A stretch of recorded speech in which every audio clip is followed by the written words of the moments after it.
Hi everyone, and welcome back to Straight Talk on Collecting Photography. I'm Andra Russick. David's taking a break this time around, and I'm going to come in and start to teach you a little bit more. Today we're going to be talking about caring for your collection. So after you've gone through all the steps of learning about the photographer, learning about the artist, learning about the artwork, deciding what kind of print you want, what other information you have, and you've worked with your dealer, you've worked with someone who you trust, then it comes time to actually buying your photograph and caring for it. So each photograph is a beautiful image, but it's also an object. And what I want to talk to you about today is really caring for your photograph as an object. So I'm going to start off by saying that there are photographers out there who have presented their work in a multitude of ways. And I think David has mentioned this in the past, that some photographers will present their photographs mounted, some will present them unmounted, some will present them a different way if they're making them for an exhibition or for sale, a different way if they're making them for reproduction. And we want to take note of those photographs as objects and how they're presented so we know how to care for them. So the first piece we have here is a photograph by André Kertész, and I just want to open it up and show you that this photograph by Kertész, which I'm going to just hold up, this photograph is a photographic image on paper. It's not mounted, the back of the print is signed by the photographer. This was how Kertész wanted to present this image. He often presented his works like this. At times he mounted the photograph, but in this case he did not mount it. And as you can see, we've put it into a mat and kept his original presentation. Other photographers have done other things. I'm going to put this aside for a moment and I'll come back to it.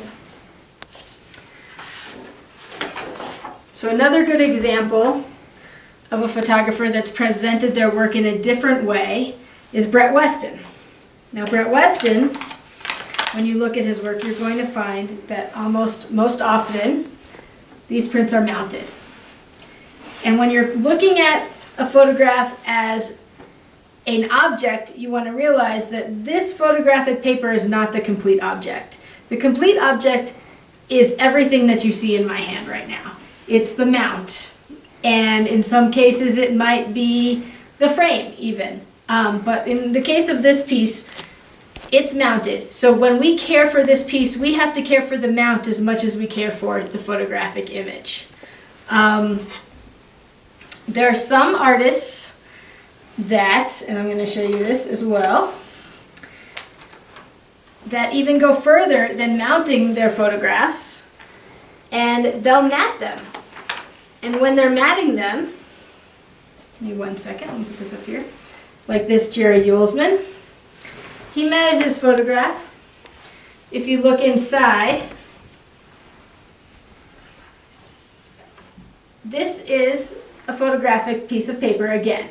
So the object is the paper. It's signed by Ulzman on the back, but he's also turned his mat into the object as well, because he's taken the time to sign his mat, to date his mat, to title his mat.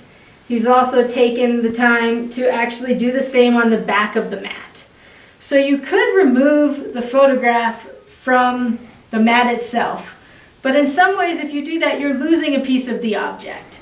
So when we are doing our work here with these photographs and different things, we're looking at every single way that a photographer is presenting their work. And I'm just going to put up another Jerry Ulzman for you to see, just to have another image to enjoy.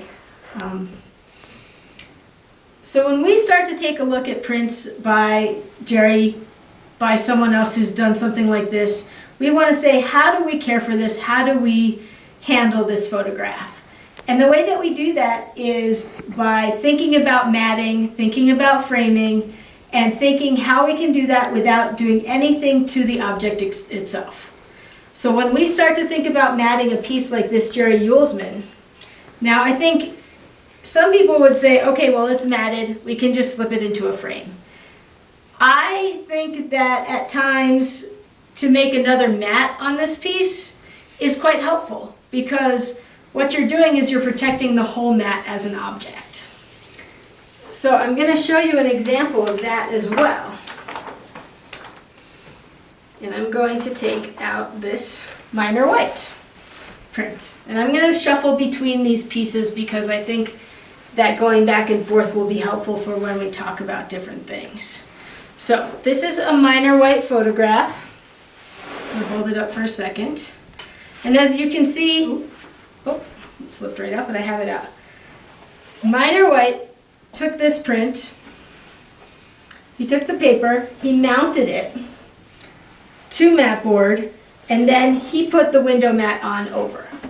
So in this case, there's nothing on the back of this mount. There's nothing on the front of the window. But this was Miner's presentation. This was what Miner had intended to have people have.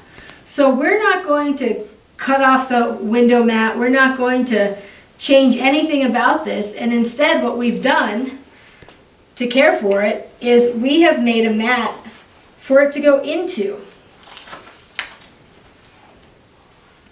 And this way, you can still have the whole object cared for and have it presented beautifully without touching the object itself. The thing about a mat, which is really important, is it's not just an aesthetic. You know, you can get a mat, a 4-ply mat or an 8-ply mat, or you can even get a double mat made that's like this, that is for any photograph, any object. It's also there to really protect the photograph. So it's very important to make sure that when you have your prints and you are matting them, that you have them mat well. And I think that leads me to the next idea of matting your photographs and working with a framer or someone who does matting. So there are a lot of people out there who are framing objects and framing photographs and matting them, and they're doing a great job. There are also some people who don't quite know how to work with a photograph, and that the whole mount or the whole object should be preserved and not be touched. Sometimes framers might use double-sided tape, and they might tape onto the mount and tape the mat down so as to keep it all together, a nice little sandwich. So when you're working with a matter or a framer, you want to be able to have a conversation with them about the photograph and about the object. I'm going to show you this piece. I'm going to take it out and put it on the easel for you in a minute. So this is a beautiful piece by Harry Callahan.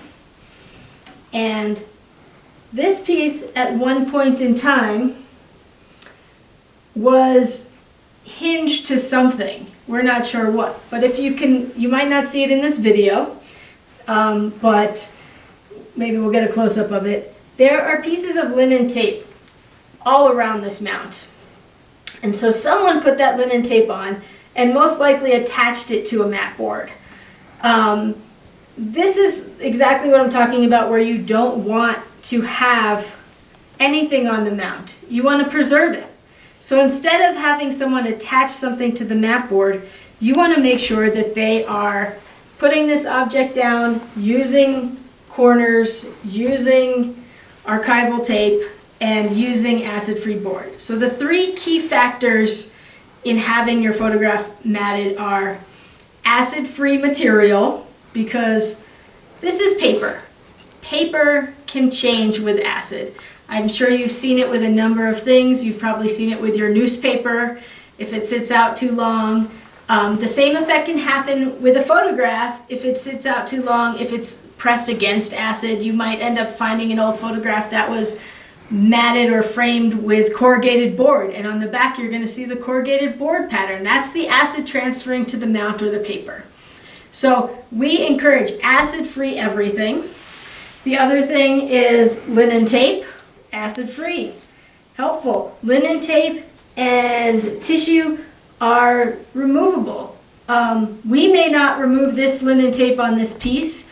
I don't think it's necessary, but if you were to have this removed, you would also want to send it to a conservator. And a conservator is someone who helps you care for your photographs as well. And they will assess what's going on with them. They will help remove what's going on, if there's any tape on it, and make it look as it did when it was created. Not new, but because it shouldn't. It should look like it was when it was made. The other thing is, of course, using acid-free paper to make your corners. So I think the biggest thing to remember about matting your work is that you want to treat the photograph as a complete object, and the mount, and talk through with your framer. And if you can't find a framer and you don't know where to find a framer in your city, again, I highly recommend, as David had said before, going to the APAD website, contacting a dealer in your city. Those dealers know about these objects, and they know the best people in your city to frame them and to mat them for you. I'm going to show you one more example of a piece that has a little bit on it. This is a Versailles photograph. And again, just so you can see, at one point in time, this Versailles photograph was hinged along the top edge. I don't know if you can see these corners that we have here, but we have these great little corners. And again, you want someone who can work with the photograph and really highlight it, even in the cornering, so you're not losing any of your image. But this beautiful piece has Japanese tissue on the top edge. Japanese tissue is removable. Again, it's not removable where you just want to tear it off like a piece of tape, but you can have it taken off. But at one point this was hinged. When you can, sometimes you can avoid hinging a photograph or hinging an object. There are people who do that. Matters and framers know how to do that. If you need it done, you should ask them to show you how they do it to make sure they're doing it in a proper way. But if you can avoid having it done and have archival corners made, then I would highly recommend doing so. Put this aside.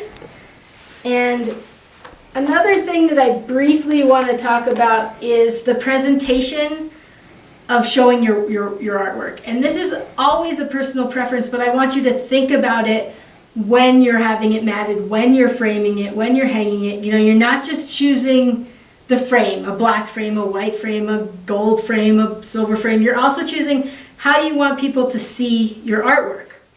So I'm going to come back to this Brett Weston. And as you can see with this Brett Weston, Brett signed this mount. Some photographers sign them up here where you can see it. Some sign them, where you can't see it. Brett signed his photographs much lower than other people. And in the case of this presentation, and you might see this with Edward Weston as well, we have cut out a small window to show you the signature. So if you're interested in having the signature shown on a piece, you have to make sure you talk about that as well. So in this case, we've shown you the signature. In this case of the Versailles, we've cut a little bit further out and given this photograph a little more space to show the signature. Some photographs, I'm going to show you another one, of course. This is a photograph by Minor White, another Minor White. Now in the case of this photograph, it is on a single sheet of paper. It's not mounted, it's not signed on the front. So what we've done in this situation is matted it to get as much of the image as we possibly can with the paper. We're not showing a signature, we're not showing any mount, we're not showing any extra space, we're just showing the paper itself. So, in this case, there's not much of a choice you're making where if you're showing the signature or not. But just want to show that that is how we've done that piece. And then, of course, when it comes to framing, like I said, you're going to be picking the frames that you want. And as long as everything inside that frame is archival and acid-free, you're good. The only thing that you have to consider after that is the glazing that you put on your frame. Glazing, glass, plexiglass, either one that you can choose. And you always really want to make sure that it has UV in it, because the UV glazing is going to protect your photograph one more time from the sun. And when you're hanging your photograph, you also want to make sure that you don't hang it directly in the sun. So these are just a few things that for you to pay attention to when you're getting your collection, when you're starting your collection, when you're hanging your collection. Now, some of you might have one photograph, some of you might have 100 photographs. So if you have more than one photograph and you've run out of wall space, the other thing that you want to think about is storing your collection in a way that is safe, not hanging. So, I recommend getting archival print boxes. I recommend using interleaving or sleeves. We have some sleeves here that you can buy.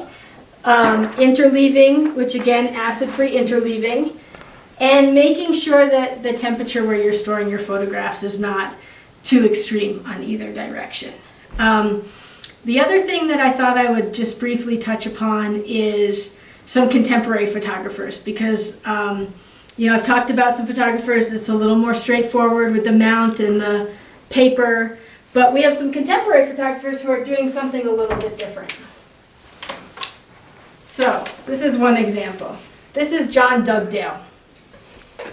Now, what John Dugdale has done is he's saying to you, I'm going to have all of the control of how you see my work.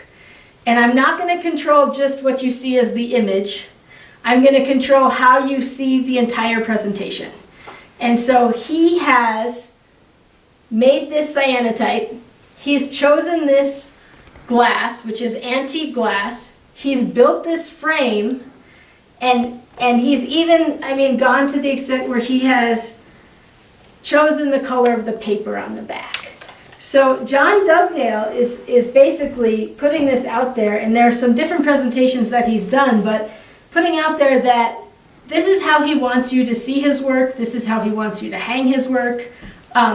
He even has sent nails that are specific for hanging the work. So he really goes in depth about how he wants to present his work. And there are other photographers who are doing that. And then there are other photographers who say to you, okay, well, here's my piece, and you frame it, and you do what you want with it, and we'll see how it looks. So one of those photographers, and excuse me a moment, this is quite heavy, so I'm gonna give it a lift, is Luis Gonzalez Palma. So this is a Luis Gonzalez Palma print. In the case of this piece, because of how large it is, because of the multiple elements that are on it, it has been hinged to a board to present it in this way. Now, Luis would say to you, likely, well, you present it how you'd like to present it. It could have been matted. I don't think it would have looked good matted. I think it needs to look this way because of the multiple elements that are on it.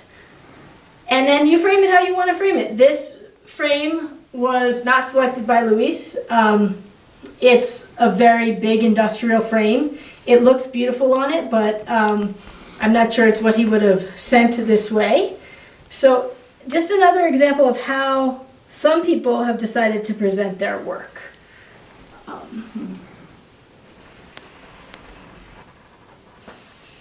I think I've gone over everything that I had planned to talk to you about caring for your collection. I just want to remind you all that you are custodians for your artwork. Your pieces are probably going to live on for a few lifetimes. And so your caring for them is basically caring for them for whoever has them next. You might be donating them to an institution, you might be passing them on to a loved one, you might be selling them again. So taking the care that you need for them is really important, and it also just preserves them for yourself and for enjoying them yourself.